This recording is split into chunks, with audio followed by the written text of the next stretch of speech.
right, we're just kind of wrapping up the expo ride here at Coal Mine Cruiser Classic this year.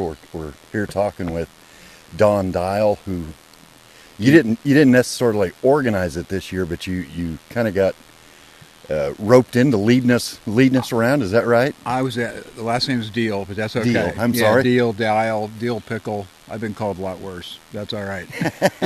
I called you Norman for a few days. We've all had some good conversation, whether we're using the right names or not. The guy that organized it, Ben Fultz, sent me an email about 3 weeks ago asking me if I would do this. He had a family emergency, what have you. He wasn't able to make it. I said, sure. My wife and I have been coming up to Bald Eagle for about 20 years. We know the area well. I don't know the landmarks. We just come up here and have fun and go wheeling. And so here we are. And I've had a blast. This has been a great group of people to be with. You've done a fantastic job of showing us around and showing us some cool stuff. For somebody like me that is not even from this region of the country, it's been some really beautiful scenery and a really good time. So for an out-of-stater, thank you for taking the time and being willing to guide us around and that kind of stuff. Well, good. The thing that I was most concerned about is everyone would be disappointed in what Pennsylvania has to offer. Absolutely not. Because when you've been west, when you've been to the high desert, Colorado Plateau, it doesn't hold a candle. Well, though, I think... But it's some of the best of what we have on the eastern seaboard. I think people that live in a certain region tend to overlook what's in their backyard. That's true. And, we all we all live on the East Coast, so, what's out west seems... Magical, and maybe not unattainable, but definitely a treat when we get to enjoy it, instead of just enjoying what we have right here. My wife Virginia and I often have said to one another, if we lived right outside of Arches National Park, do you think we'd get used to it? And the answer is yes. Absolutely. We'd get used to it. If we lived with the Cascade Mountains in our backyard, would we get used to it? Yeah, we would. And then as human beings, we'd want to go somewhere else and see something different. I think it's... it's just what you get used to. Yeah. And yeah. Like I said, I think a lot of us that live on the East Coast kind of forget that we've got some beautiful scenery here too, and there is here. I like coming up here in the fall time when the foliage is gone. Oh, it would be amazing. And you can actually see where you're at geographically. Now, as it is now, there's some lookouts here and there that we stop and we look out. It's like, wow, look where we're at. When you're down in here within it, you don't really see that. Can't see the forest for the trees, so to speak. Exactly. Right. Exactly. Right. But I was concerned about the guys from New Hampshire. I've been up into New Hampshire when I was driving truck. Sometimes my last stop for the day would be in Conway, New Hampshire, which is way up north.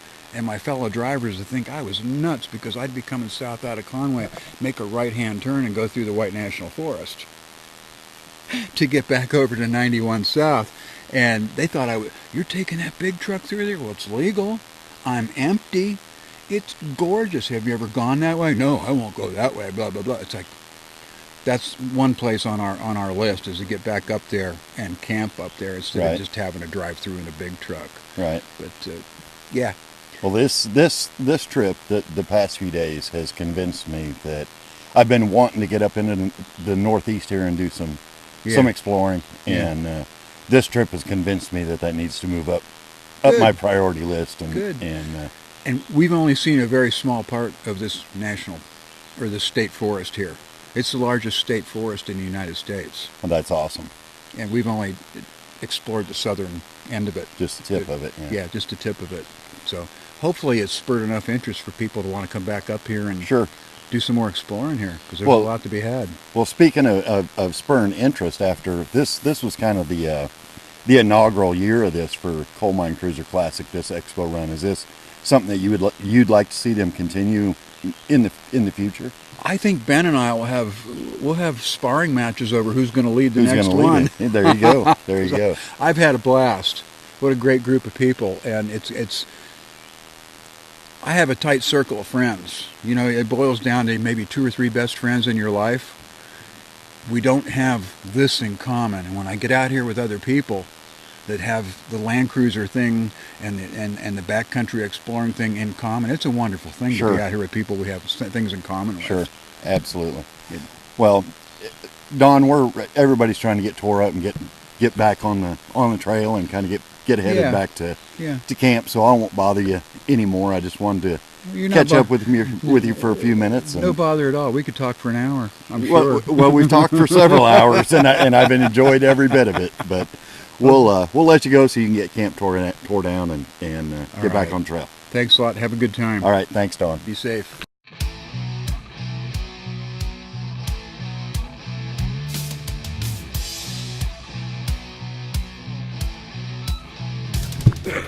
All right, we are here talking to Bob Rilling, just kind of wrapping up the Coal Mine Cruiser Classic Expo run. Bob, thanks for sitting down with us for a few minutes. What have you thought about this little trip that we've been on for the past 3 days? Well, for myself, it's a little different than some of the other things I've done. It's a lot more low key and relaxed, and not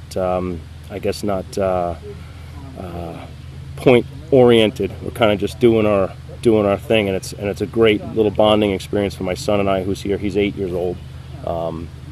We wanted to come to the Coal Mine Cruiser Classic, and we saw this little side shoot available, this expo run, kind of like a little overlanding adventure. And I got real excited more for him than for me. So it's pretty cool. It's the first time just him and I coming out and getting to meet a small crew of really good people here. It's definitely different than I was telling Don earlier. The only drawback to it is, and I don't know if it's a drawback, is missing out on the bigger event. But you know, we've the small group here, we've managed to have our own campfire conversations and kind of an event within the event. So in that aspect, it's kind of cool. Yeah, it was pretty exciting for me. I mean, I just took over as president of the FJ Northeasters this past year as Rich LaRusso stepped down, and our event is pretty big too. So it was kind of it's a nice change from the big event feel. Sometimes you go to these big events and they're crowded and they're great and they're awesome. There's a lot of wheeling, a lot of breaking things, a lot of not breaking things, and but this to be nice and relaxed. I mean, I've gone four-wheeling and rock rolling with my son. Even my daughter comes sometimes too, and we have a great time. But this was just I don't know. This kind of stood out to me and was very lit up as let's do this. Right. Let's do this. Yeah. I when we decided to come up to the event, and then when we were made aware that this was an option. Originally, Rich was supposed to be here with us and wasn't able to make it. He blew a rotor. Him and I talked about it briefly, and it was almost an immediate decision of absolutely, that's the part of it that we want to be a part of. So sometimes a change is nice from the big event, because I usually hit 2 to 3 big events a year, and they're all similar. You wheel for a couple days, and there's like a raffle or something, dinner at the end, and they're awesome. They're great networking, but I kind of wanted something a little bit more private, for my son and I. And like I said, we just had our FJ Northeasters Northeast run back in, just a couple months ago in April. So it was a nice little change, and it was a nice group of small group of people, and some very mild off-roading, but the scenery has been gorgeous, and the camping has been, the spots have been perfect. Are you familiar with this area of Pennsylvania at all? Have you been up here and explored at all? I've never been up in this area. It's all been new to me, and some people might say that a group of trees resembling a forest, they all look the same, but this is totally different than what we get to experience in the Southeast. Yep. So I've done some of the other like the New Hampshire Overland Challenge. I've done Northeast Overland's Moose on the Loose. I've done a couple of those different things, and each part of the Northeast United States is just so different. Maine is so different than where we are right now, but both are just as beautiful. I mean, last night sleeping 20 feet from that river was incredible. It was like a sound machine all night long. It was like the best sleep I've had in like 5 years. I've told everybody else that I've talked to, coming up here and exploring the Northeast has always been been a bucket list item for me since I was a kid. I mean, it's not just since I got into off-road, and it's something I've always wanted to do. And kind of getting this little bit of a taste of it is definitely moving that bucket list trip up the list. I'm not exactly sure how I'm going to do it, or get involved in it, but it's something that's gonna happen. Yeah, it's Maine is a great place. New Hampshire, Vermont. I mean, anything northeast is just incredible. Just stay away from Long Island because it's just full of traffic.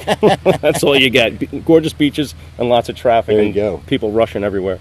Well, with you kind of taking over the helm of the FJ Northeaster run, is this something that you might consider something similar to this, incorporating into that run, or are you going to keep it just? And yeah, it's a good question, because that was another one of the reasons I wanted to go on this. I wanted to see the feel of it and the feedback, and I know Steve Scott was asking me, hey, just give me some feedback if it was good or not, because this is the first time the Gotham City Land Cruisers is doing this. Sure. And I think the feedback is great. I think everybody here had a great time. Everybody here had a great time. I would. The only downfall would be you'd have to really limit it to a small group, because even our group of only 6 trucks, we all got along, we all had it. But once maybe 12 trucks or 15 trucks or 20 trucks, you get too many ideas and too many cooks in the in the fire, and it would be kind of hard to. You'd have to do maybe a couple separate ones then, but to keep it like a limited type of side event, I think it would be something we would definitely consider doing. Cool. This past year was the first year of the FJ Northeasters, the Northeast run. We did a dual site run, which was pretty hard to manage, but we made it work. We held the main event at Roush Creek, but we also did a side event at That's right. I forgot you guys. At I AOA, forgot you guys were doing that this year. So we ran 2 simultaneous. One good thing about it is it kept a little bit of the traffic down at Roush, because we have usually around 100 trucks. Place gets pretty covered up, and it's not, the park isn't to ourselves, so there's other Jeeps and other junk there. Having a dual site run is, I guess, managerial wise, as tough as it was to make sure everything was 100% perfect, which you never get. It was good in a way because it kept some of the traffic down. We still had our check-in and our registration and stuff at Roush Creek, but then the option to go to Anthracite was there, right? And we had a guy, Chris Rockwell, who kind of was the leader over there. He was like our head point over there. So we kind of sent, listen, if you want to go to AOAA, go see Chris. He'll set you up, and he's got some trail guides, and you guys can run over there. So. Cool. For me, I would have loved to have gone to Anthracite and check it out, but running the event, I had to stay at the home base. I couldn't not be available there. Sure. So, but in the future, this might be, if we decide one year maybe to not do a dual site event, maybe this type of like an overlanding expo would be pretty cool to do, as opposed to doing Anthracite, because it would be pretty hard to do three separate events. But I guess if you had somebody who ran this type just of thing, kind of took the helm and said, I'll do it, and we'll come back in a couple days and we'll see you later type of thing. So, but this was a lot of fun. I definitely give them props for even just trying it. Attempting there probably was a little bit of negative feedback. No, we shouldn't do it. But you know what? I think it was great, and I think the size of the group was perfect. Maybe 2 more trucks, but after 8, you kind of like, even here, it's a little tight in these spots. Right. So. Yeah, I know with Great Smoky Mountain Trail Ride, we tried to do something similar to this a couple of years ago, and for one reason or another, it fell apart before it ever got off the ground. And seeing it succeed kind of gives me hope that maybe it's something we can try with that event again at some point, and see if we can make it work anyway. Yeah, this place isn't too far from Roush, and it was a pretty nice little scenic back road drive through Pennsylvania to get here, as opposed to taking absolutely, the main highway. That was passed by 18-wheelers and things like that. It was nice to be on those single track lanes. Yep, that was some of my favorite part of the trip. Was just the back roads. Just looking around as you're driving. Yeah, it was pretty nice. Well, Bob, we won't tie you up anymore. Everybody's kind of trying to get packed up here and get ready to head back to the big raffle and dinner tonight. So looking forward to it. We'll let you go, and thanks for sitting down. Hopefully I can make it to the Northeaster run again. I felt bad that we weren't able to make it up this year. We decided to go to Texas, and Yeah, it just no problem. Too many things too close together, but we'll be back. That's sure. always a problem. Is too many of these cool events so close together, and you only get permission to go so many times. So. Sure. Well, like I said, I will let you go so you can finish getting packed up, and we can get back on the trail and get back to civilization, for as bad as none of us want to. I don't want to. All righty. Thank you. Is this area an area that you're personally familiar with? I've been here once, maybe a couple of years ago in October. I did maybe a half day sort of coming through about it. I've heard about it on mud, and had done a little bit of it, but not a lot of it. There's a lot to explore. Absolutely. I was telling Don when I was talking to him a little while ago that for somebody, a long ways out of state, this has been completely new to me. Right. And even though we deal with the woods and stuff in Tennessee, being able to experience something completely different than what I normally see has been really cool. And it's been a bucket list item of mine to get up here in the Northeast and kind of check out some of the remote areas and stuff. And this was just feeding that desire to get up here and do it on a far bigger scale. Yeah, I'd like to come back here and sort of get my own sense of it, and bring the wife and everything, and have a good time with it again. So yeah, I'll do more here. How far are you from this area? I'm about a half day's 4-hour drive from here. I'm in upstate New York, up by the Lake Ontario. Okay. So about 4 hours. So it's something you can do on a weekend and have a good time without spending all the time in the truck. Cool. Well, if they do this expo ride again next year at Coal Mine Cruiser Classic, is it something that you think you might be interested in participating in? Yeah, I think I would definitely. I think I would definitely do it again. I mean, I like the wheeling, but I also, this is real nice, and I think I could get my wife to come on this as opposed to, just doing rock crawling. Right. So, yeah. Right. Yeah. This is something that I know a few different events around the country have tried to add something like this to be a little bit more appealing to the new. We hate using the word overland crowd on the podcast, but it is a thing, regardless.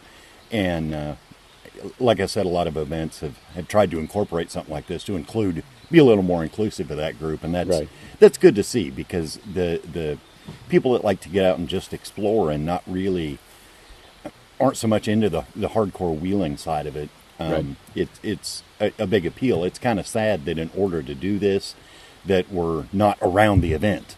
There were 6 trucks on this trip, so it's been just a handful of us here, but we managed to have our own event within the event. I know I'm personally going to walk away with a lot of good memories and had a great time. So it's good to hear that the people that I've talked to that have been here, everybody seems to have the same consensus that everybody had fun and I think we could come back to this location. I mean, the nice thing about coal miners, it's been in one spot for a while, and so you get to know it, and there's a nice familiarity once you're coming back. So I think it has the potential to be in the same location for several years, in this area in Bald Eagle State Forest.